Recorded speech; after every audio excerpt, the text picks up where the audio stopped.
ভাবি, জি ভাবি, আপনি এতটা খারাপ? আপনার কাছ থেকে আমি এগুলো আশা করিনি। আপনি ঘরে একজন স্বামী রেখে এভাবে পরপুরুষের সাথে পরকীয়া করছেন। আপনারা কারা? এই হারামজাদা, আমরা কারা মানে? তুই আমার বউয়ের সাথে থেকে প্রেম করতেছিস, নষ্ট ফিষ্ট করতেছিস, আবার দিয়েছ আমরা কারা? হ্যাঁ, আপনার বউয়ের সাথে কি হয়েছে? ও আমার ভালোবাসে। এই, তুমি আমার ভালোবাসো না বলো? দেখলেন কত বড় নির্লজ্জ। ভাবি, আপনার কি লজ্জা শরম নেই? ঘরের স্বামী রেখে অন্য একটা পরপুরুষের সাথে পরকীয়া করছেন, কিভাবে পারেন আপনি? আজকের পর থেকে তোর সাথে আমার কোনো সম্পর্ক নাই। তুই আর ঘরে যাবি না, তোর ঘরে নিতেছি না, তুই আমার কেউ না। তো আজকে থেকে আপনার বাসায় আর যাবেও না। আজকে আমি ওরে বিয়ে করবো। হ্যাঁ, বিয়ে করবেন মানে? অন্য একজনের স্ত্রীকে আপনি কিভাবে বিয়ে করবেন? করুক, আমার কিছু যায় আসে না। আমি কি দেখতে খারাপ নাকি? হ্যাঁ কম, আমি দেখতে আমি বিয়ে করবো। তোর থেকে ভালো মেয়ে বিয়ে করে দেখাম। আপনি আমার বিয়ে করবেন না? হ্যাঁ হ্যাঁ হ্যাঁ, করবো না কেন? আপনি তো অনেক ভালো একজন ছেলে। ঠিক আছে, আজকে থেকে ওর কথা ভুলে যান। যান, চলো তো আমরা এখান থেকে চলে যাই। শুধু শুধু এদের কথা শুনে বিরক্ত হচ্ছি। ভাবি, ভাবি,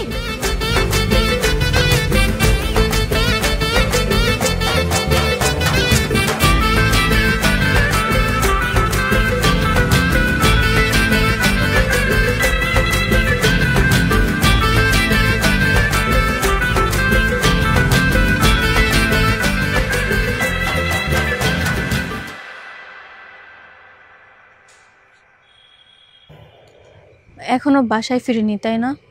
না, বাসায় ফিরেনি। ও আর ফিরবেও না। ও আমাকে ডিভোর্স দিয়ে দিয়েছে আর ওই ছেলেকে বিয়ে করে ফেলেছে। কি আপনি সত্যি বলছেন? হ্যাঁ, আমি সত্যি বলছি। আমি এরকম একটা নির্লজ্জ বেহায়া বিশ্বাসঘাতক মেয়েকে এতদিন ভালোবেসেছি, ভালোবেসে আমার কাছে রেখেছি। থাক, এখন এগুলো নিয়ে আফসোস করে কোনো লাভ নেই। যেটা যাওয়ার সেটা এমনিতেই যাবে। তবে আমার মনে হয় কি, আপনাকে এখন নিজে স্ট্রং হতে হবে, নিজেকে নিয়ে ভাবতে হবে, নিজেকে নিয়ে চিন্তা করতে হবে। আমি তো চিন্তা করতেছি 2-1 দিন পরে তো তোমাদের বাড়ি থেকে আমার বের হয়ে যেতে হবে। আমি তো এখন ব্যাচেলর হয়ে গেছি, আমার তো বউও নেই, আর 2 দিন ধরে তো অফিসেও যাই না। আমার তো সব কিছু হারিয়েছে। আমি কি করব? আমার এখন আত্মহত্যা করা ছাড়া কোনো উপায় নেই ঋতু। আরে কি বলছেন? আত্মহত্যা কেন করবেন? তাহলে কি করব? আমার জীবনে তার কিছুই রইল না ঋতু। সব কিছুই আছে, নিজেকে নিয়ে ভাবুন। কই কই, আমি তো কিছুই দেখছি না। এত দেখতে হবে না, দেখে কি লাভ? শুধু এতটুকু ভাবুন যে নিজেকে নিয়ে ভাবতে হবে, নিজেকে নিয়ে অনেক দূর চিন্তা করতে হবে, স্ট্রং হতে হবে। চিন্তা যে গর্ব, আমাকে কে সাহস দিবে? আমার পাশে কে দাঁড়াবে? কে আমার জীবন সঙ্গী হবে? তুমি হবা? আমি জানতাম, মানে সান্ত্বনা দেওয়ার সময় সবাই থাকে, কিন্তু ওই জীবন সঙ্গিনী হওয়ার সময় না কেউ থাকে না। দেখুন, আপনি আমাকে ভুল বুঝছেন, এমন কিছুই না। আসলে আমি কি করব বা আমি কি বলবো? আমার তো ফ্যামিলি আছে, মা বাবা যদি রাজি না হয়, সো ওই ক্ষেত্রে আর কি করার। তার মানে তুমি রাজি? মানে তোমার বাবা মা যদি রাজি হয় তাহলে তুমি আমাকে বিয়ে করবে? দেখি, মা বাবার সাথে আগে কথা বলি। সব তো একবারে গিয়ে বলে দিলে হবে না, আস্তে আস্তে বলতে হবে, তাই না? Thank you so much Ritu, thank you so much.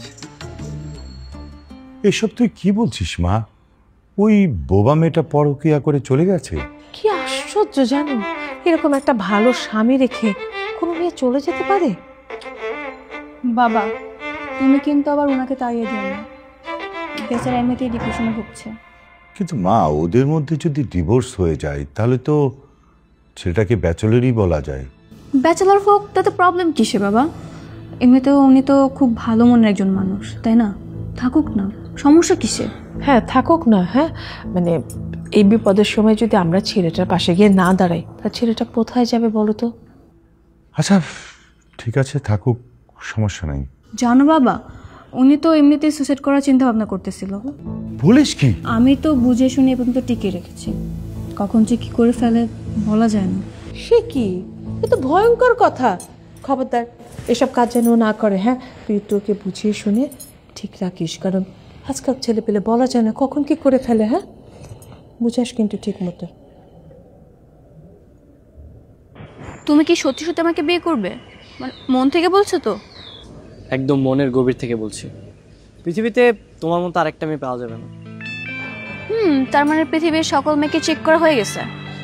আসলে চেক করার কিছু নাই, তুমি যেরকম মেয়ে তোমাকে দেখলেই বুঝবে তুমি আমার জন্য একদম পারফেক্ট।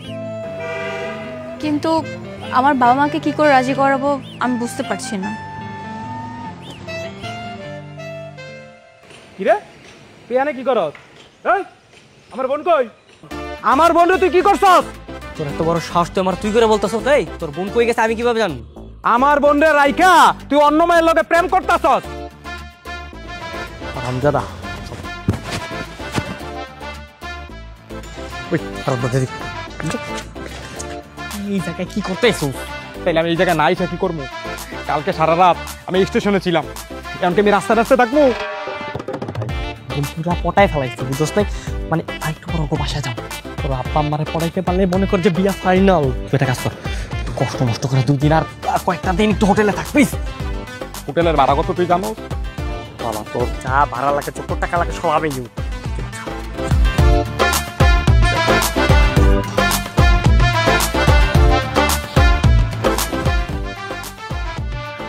কি চাই ও? ও কি জানে না যে ওর বোন অনেকটা ছেলেকে বিয়ে করে ফেলেছে? আরে জানে জানে, সবই জানে, শুধু আমার সামনে এসে এগুলো নাটক কর। তার মানে ও তোমার ক্ষতি চায়? আমি আসলে জীবন ঝুঁকিতে আছি, কখন যে আমার কি হয়ে যায় আমি বুঝতেছি না। একটা কাজ করি, চল আমরা বিয়ে করে ফেলি। বিয়ে? হ্যাঁ বিয়ে। মানে তুমি যদি আমাকে বিয়ে করে ফেলো না, তাহলে ওদের আর করার কিছু থাকবে না, তখন আর কেউ কিছু করতে পারবে না। তা ঠিক। ঠিক আছে তাহলে চলো, তুমি আর আমি মিলে বাবাকে একটু বুঝিয়ে বলি। চল যাই আমরা।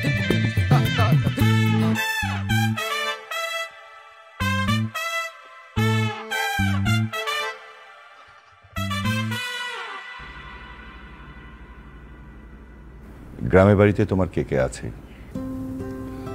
মা বাবা দুইজনই আছেন। ও, তারা কি আমার এই বাড়িতে আসতে পারবে? জি পারবে। দেখো বাবা, ঋতু আমাদের একমাত্র মেয়ে। ওর কোনো শখ আহ্লাদ আমরা কখনোই পূরণ করতে বাদ রাখিনি। ওর সব কথাই আমরা শুনি, কিন্তু তার চেয়ে বড় কথা হচ্ছে যে তোমাকে আমার খুব পছন্দ হয়েছে।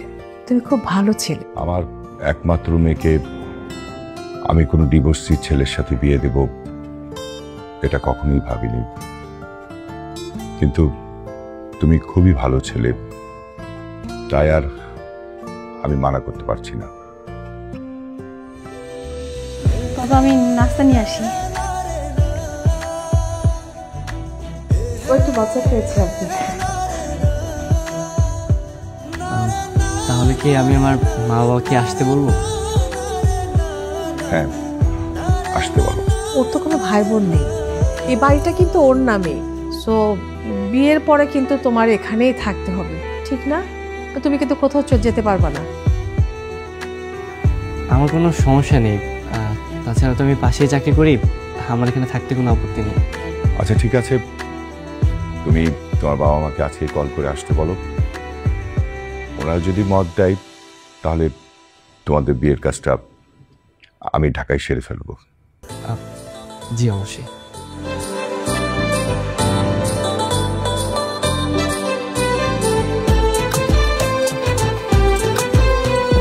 কি ব্যাপার আজকে বাসর রাত্রে তোমার মন খারাপ কেন? তোমার একটা কথা বলতাম, আমি জানি তুমি মিথ্যা কথা একদমই পছন্দ করো না, কিন্তু আমি তোমাকে অনেক বড় একটা মিথ্যা বলেছি। মিথ্যে? কি মিথ্যে? তুমি সব কিছু শুনে আমাকে যা শাস্তি দেবে আমি তাই মাথা পেতে নেবো, কিন্তু প্লিজ তুমি আমাকে ছেড়ে যেও না। উফ তুমি সব কি বলছো? তুমি তো বলবে আমাকে যে কি মিথ্যে বলেছো, এত হাইপার করছো কেন আমাকে? তাড়াতাড়ি বলো না। বলবো। সিয়াম, সিয়াম বের হ।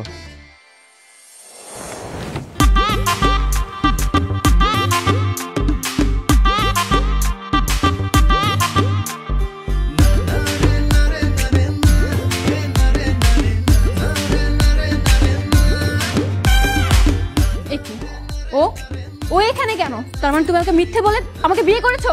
ওর সাথে তোমার ডিভোর্স হয়নি? দেখো তুমি যেটা ভাবছো একদমই ভুল ভাবছো। আমি ভুল বুঝতেছি? তাহলে ডিভোর্স দেওয়া বউ এখানে কি করছে? একসাথে কয়টা বউয়ের সাথে তুমি বাসর করবা? হ্যাঁ আচ্ছা তুমি একটু শান্ত হও, একটু কথা আসতে বলো। আমি শান্ত হবো মানে? আমার সাথে বেইমানি করে, আমার সাথে প্রতারণা করে তুমি আমাকে বলছো শান্ত হতে? বেইমান, প্রতারক। ভাবি আপনি মাথা ঠান্ডা করেন। কি কথা বললো? ওই কথা বলেছে।